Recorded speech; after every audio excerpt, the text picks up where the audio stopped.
रात का समय था। भयानक बर्फबारी हो रही थी।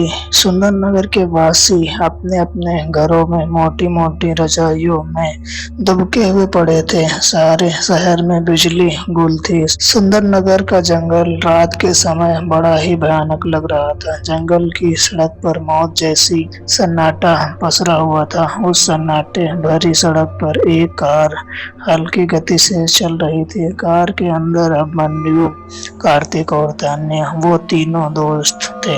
कार अभिमन्यु ड्राइव कर रहा था। अभिमन्यु, तुम्हें कार को ड्राइव करते हुए 2 घंटे से अधिक का समय हो गया है, लेकिन अभी तक हम जंगल के बाहर नहीं निकल पाए। आखिर हम कब तक सुंदरनगर पहुंचेंगे? बकवास मत करो कार्तिक, जंगल जाने का आइडिया भी तुम्हारा ही था। तुम्हारी वजह से ही हम तीनों इस बर्फबारी में फंस चुके हैं। अभिमन्यु, बहस करने के बजाय अगर तुम कार की स्पीड थोड़ी सी तेज कर दोगे ना, तो हम लोग होटल जल्दी पहुंच जाएंगे। तुम्हारा दिमाग तो ठीक है। तान्या, तुम जानती ही हो कि तुम क्या कह रही हो। तेज हवाओं के साथ बर्फबारी हो रही है।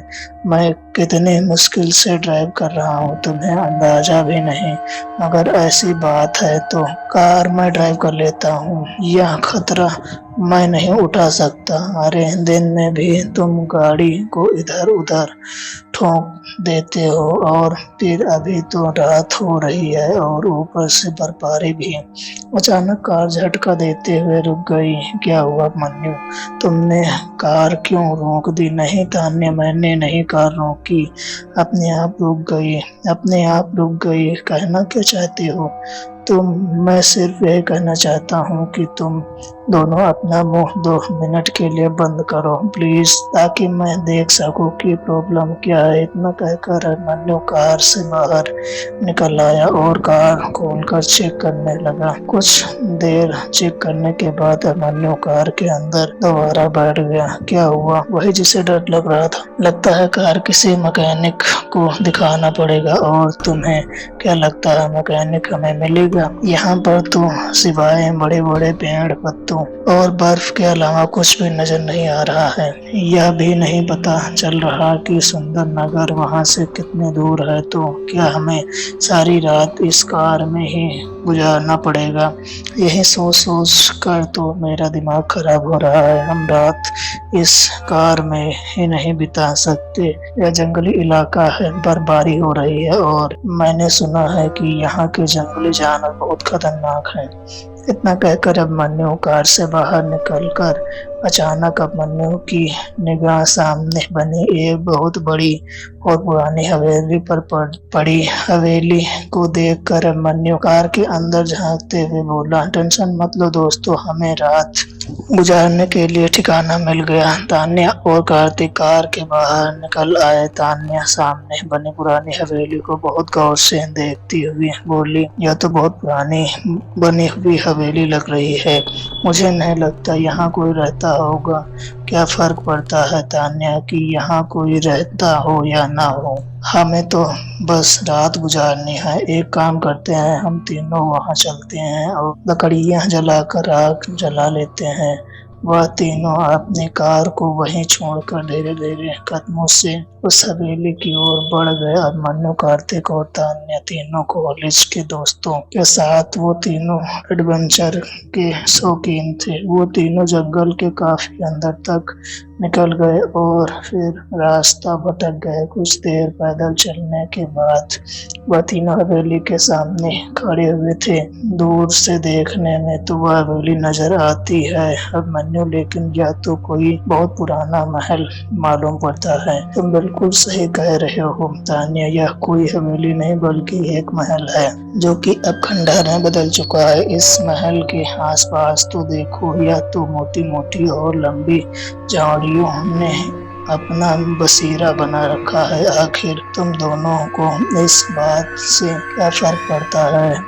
अरे, यह हवेली हो या महल, हमें बस रात गुजारनी है। चलो अंदर चलते हैं। मुझे लगता है अंदर हमें काफी लकड़ियां मिल जाएंगी। तभी उन तीनों के कानों में झाड़ियों से किसी कदमों की सरसराहट की आवाज टकराई। उन तीनों ने देखा कि कोई अजीब सी दिखने वाली औरत उन तीनों के पास आ ही रही थी और उस औरत को देखकर अजीब सा महसूस होने लगा। वो औरत उन तीनों को अजीब सी नजरों से घूरती हुई बोली, तुम तीनों कौन हो और इस महल के बाहर क्या कर रहे हो? हम तीनों दिल्ली शहर के रहने वाले हैं, सुंदरबन घूमने के लिए आए थे।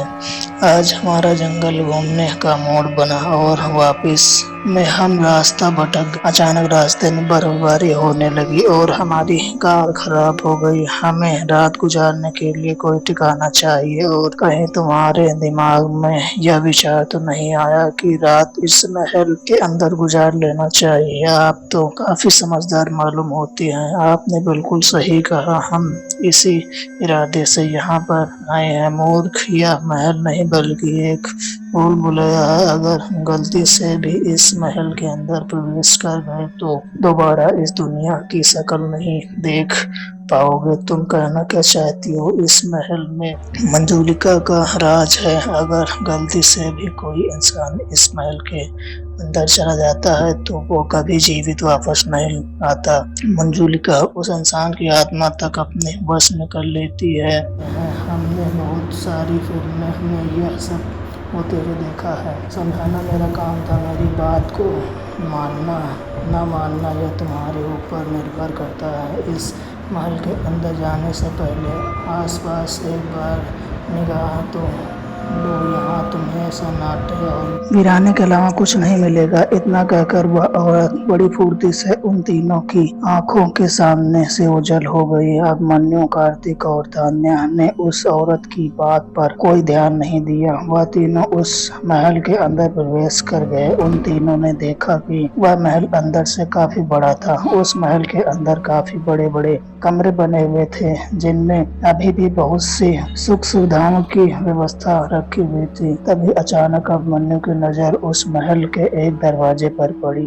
उस कमरे के अंदर हल्की रोशनी आ रही थी। अजीब बात है, सारी हवेली में अंधेरा छाया हुआ है और उस कमरे के अंदर से रोशनी आ रही है, जैसे कि वहाँ पर कोई मसाल या बहुत सारी मोमबत्तियां जल रही हों। और मन्नू कहीं उस औरत की बात सच न हो। पागल तो नहीं हो गए? तुमने उस औरत की हालत नहीं देखी? मुझे तो वह कोई पागल औरत लग रही है। चलो चल कर देखते हैं, हो सकता है कि इस टूटे फूटे महल का ओनर इस महल में रहता हो। इतना कहकर अब मन्नू उस कमरे की ओर बढ़ गया। सच तो यह था कि कार्तिक और तान्या अंदर से थोड़े डरे हुए थे। मजबूरी में उन दोनों को भी अब मन्नू के साथ आगे आना पड़ा। अब मन्नू बड़ी फुर्ती के साथ उस कमरे के अंदर प्रवेश कर गया, मगर कमरे का दृश्य देखकर अब मन्नू की आंखें हैरत से फटी की फटी रह गई। उसने देखा कि एक महिला बहुत महंगी साड़ी पहनी हुई एक सोफे पर आंखें बंद किए हुए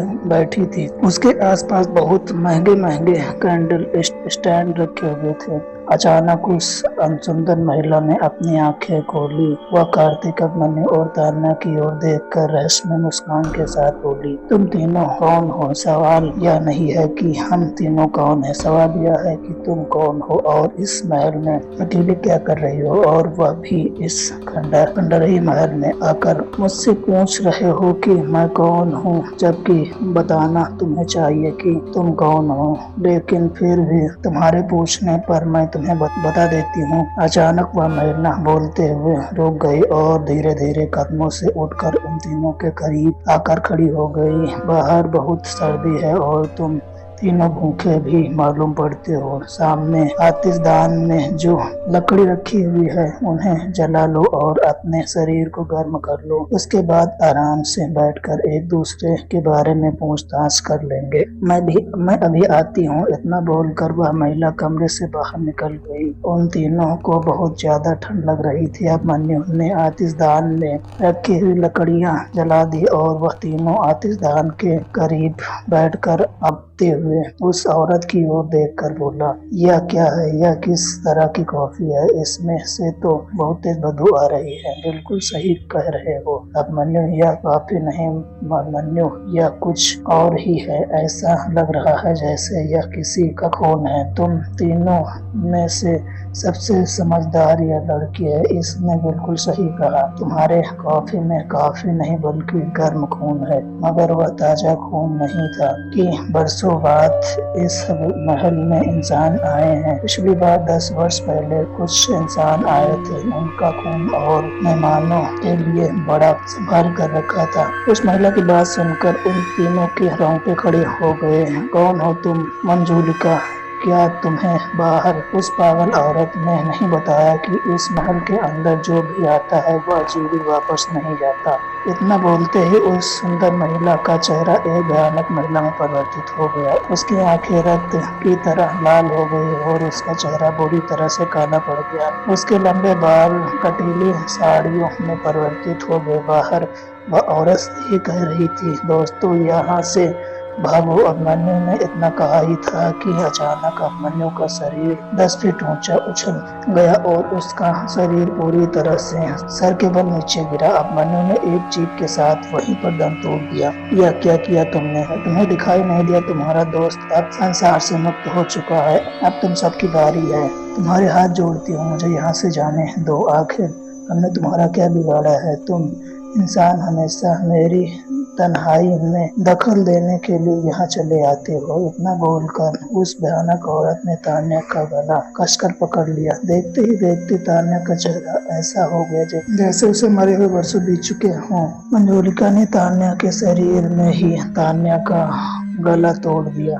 अगले ही पल तान्या का शरीर एक कंकाल में परिवर्तित हो गया। कार्तिक चीखता हुआ वहां से बाहर की ओर भागा। मूर्ख इंसान, तुम चाहकर भी यहाँ से बाहर नहीं जा सकते। मंजूलिका के महल में जो भी आता है फिर इस महल से कभी वापस नहीं जाता। कार्तिक दौड़ते हुए उस महल के दरवाजे तक गया। उसने देखा कि बाहर वही औरत खड़ी है, उससे दया भरी नजरों से देख रही थी। कार्तिक ने जैसे ही अपने पैर महल के बाहर निकालने के लिए रखा, अचानक 10 फीट ऊंचा उठता हुआ पीछे की ओर गिर गया। मैंने तुम तीनों को समझाया था कि तुम चाहकर भी इस महल से बाहर नहीं निकल सकते। मुझे बचा लो मेरे दोस्त। उसने मार दिया। नामुमकिन। काश कि तुम तीनों दोस्त इस महल के अंदर नहीं जाते। अब कुछ नहीं हो सकता। तुम कौन हो? तुम्हें इस महल के बारे में इतना कुछ कैसे पता?